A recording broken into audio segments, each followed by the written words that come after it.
اذا زلزلت الارض زلزالها واخرجت الارض اثقالها وقال الانسان ما لها۔ سورۃ الزلزال آیت 1 to 3۔ جب زمین اپنی پوری شدت کے ساتھ ہلا ڈالی جائے گی اور زمین اپنے اندر کے سارے بوجھ نکال کر باہر ڈال دے گی اور انسان کہے گا یہ اس کو کیا ہو رہا ہے۔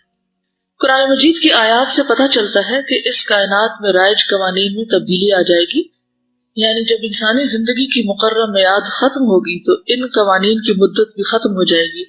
مثلا زمین کی ہولناک لرزش کی وجہ سے پہاڑوں کی چٹانیں چٹک جائیں گی، پہاڑ کٹے پٹے ٹیلوں اور پھر ریت کے ذروں میں تبدیل ہو جائیں گے اور بالآخر سراب ہو جائیں گے اور زمین ایک چٹیل میدان کی صورت رہ جائے گی۔ اسی طرح سمندر پھٹ جائیں گے اور ان کا پانی بہہ نکلے گا، پھر بھاپ بن کر اڑ جائے گا۔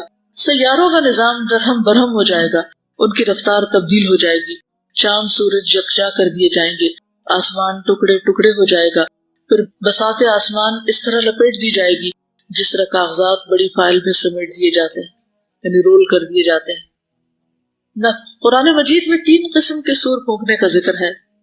نفخ فضا، جب پہلا سور پھونکا جائے گا تو زمین اور آسمان کے کل باشندے دہشت زدہ ہو جائیں گے، سخت خوف ہوگا۔ پھر نفخۃ الصاعق، دوسرا سور پھونکا جائے گا تو سب ذی حیات مر جائیں گے، پھر ایک زمانہ بیت جائے گا جس کی مدت اللہ کے سوا کوئی نہیں جانتا کہ کتنا عرصہ لوگ مرے رہیں گے۔ پھر نفخ قیام لرب العالمین، تیسرا سور پھونکا جائے گا، یہ دوبارہ اٹھائے جانے کا سور ہے، اس کے اثر سے سب مرے ہوئے لوگ دوبارہ زندہ ہوں گے اور اپنی اپنی قبروں سے نکل کر اپنے رب کی طرف دوڑیں گے۔ سخت ترین پیشی، دوسری زندگی کے بعد مخلوق قبروں سے نکل کر ایک میدان میں اکٹھا ہوگی، یہ حشر کا میدان کہلائے گا، یہی ان کی قسمت کا فیصلہ سنایا جائے گا اور ان کے کردار کی سزا یا جزا ملے گی۔ میدان حشر میں لوگ قبروں سے ننگے بدن، ننگے پیر اور بغیر ختنہ ہوئے اٹھے ہوں گے، جیسے اللہ تعالیٰ نے انہیں پہلی بار پیدا کیا تھا۔ کما بدأنا اول خلق نعیدہ وعدا علینا انا کنا فاعلین، الانبیاء 104۔ جس طرح ہم نے پہلی بار پیدا کیا تھا اسی طرح دوبارہ بھی پیدا کریں گے، یہ وعدہ ہمارے ذمہ ہے، یقیناً ہم ایسا ضرور کرنے والے ہیں۔ صحیحین میں رسول اللہ صلی اللہ علیہ وسلم سے منقول ہے، قیامت کے دن سفید گیہوں یعنی گندم کی روٹی جیسی صاف اور چپٹی زمین پر لوگوں کا حشر کیا جائے گا، یعنی زمین ایک ٹکیا کی طرح ہو جائے گی جیسے روٹی ہوتی ہے۔ اس زمین میں کسی قسم کا نشان نہ ہوگا، روٹی پہ تو نشان بھی ہوتے ہیں نا، لیکن گھڑی ہوئی روٹی کو سمجھے جو پکنے سے پہلے ہوتی ہے۔ بخاری اور مسلم۔ ایک اور روایت میں ہے کہ رسول اللہ صلی اللہ علیہ وسلم نے فرمایا، قیامت کے دن لوگ برہنہ بدن اور بغیر ختنے کے اٹھیں گے۔ حضرت عائشہ فرماتی، میں نے عرض کیا، یا رسول اللہ، مرد اور عورتیں سب اکٹھے ہوں گے تو ایک دوسرے کی طرف دیکھیں گے نہیں؟ فرمایا، اے عائشہ، معاملہ اتنا سخت ہوگا کہ کسی کو کسی کی طرف دیکھنے کا ہوش نہ ہوگا۔ مسلم اور بخاری۔ اس دن اللہ کے منکر اور کفار اوندھے منہ اٹھائے جائیں گے، جیسا کہ ارشاد ہے، وَنَحْشُرُهُمْ يَوْمَ الْقِيَامَةِ عَلَى وُجُوهِهِمْ عُمْيًا وَبُكْمًا وَصُمًّا، اور قیامت کے دن ان کو اوندھے منہ، گونگے، بہرے اور اندھے بنا کر جمع کریں گے۔ سورۃ بنی اسرائیل 97۔ آپ صلی اللہ علیہ وسلم سے ایک شخص نے دریافت کیا، اے اللہ کے نبی، کافر کو منہ کے بل کس طرح اٹھایا جائے گا؟ فرمایا، جس پاک ذات نے اس کو دنیا میں 2 پیروں سے چلایا، کیا وہ اس پر قادر نہیں کہ قیامت کے دن اس کو منہ کے بل چلائے؟ بخاری اور مسلم۔ اس دن آفتاب یعنی سورج لوگوں کے قریب ہوگا، سورج کی تپش اور دھوپ سے محشر میں ایک اور قیامت برپا ہوگی، اور آدمی کا پسینہ 70 گز تک زمین پر پھیلا ہوگا۔ ابھی کے پسینے سے کیسے ہم ڈرتے ہیں اور کتنا گھبراتے ہیں، وہاں کیا عالم ہوگا۔ چنانچہ حضرت مقداد بن اسود سے منقول ہے، کہتے ہیں، میں نے رسول اللہ صلی اللہ علیہ وسلم سے سنا، فرماتے تھے، قیامت کے دن آفتاب لوگوں سے اتنا قریب کر لیا جائے گا کہ بقدر 1 میل کے رہ جائے گا۔ لوگ اپنے اعمال کے بموجب پسینے میں ہوں گے، پسینہ اعمال کے مطابق، اللہ کی نافرمانی جتنی اتنا ہی پسینہ۔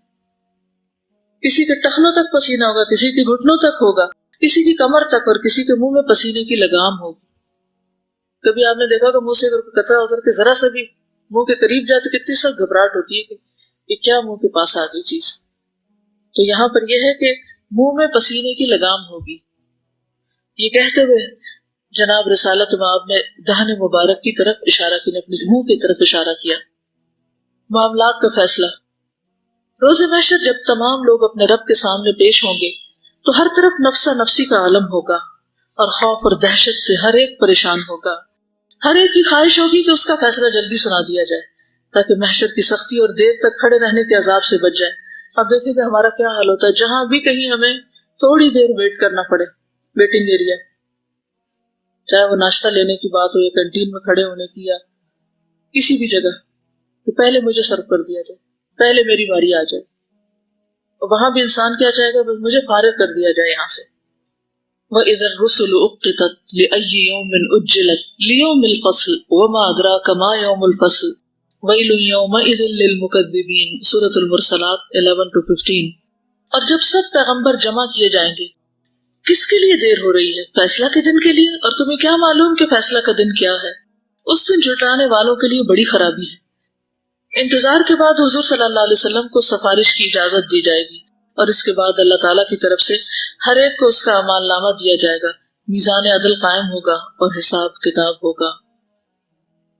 اصل بات یہ کہ ہمیں وہ دن یاد نہیں، اس لیے ہم یہاں مستیاں کر رہے ہیں، خوب مختلف طرح کے غلط کام، دھوکے بازیاں اور ڈھٹائی کا ثبوت دینا اور منمانیاں کرنا اور خود سے تعویلیں کر کے اللہ کے احکامات کو پس پش ڈالنا، کیونکہ وہ دن بھولا ہوا ہے.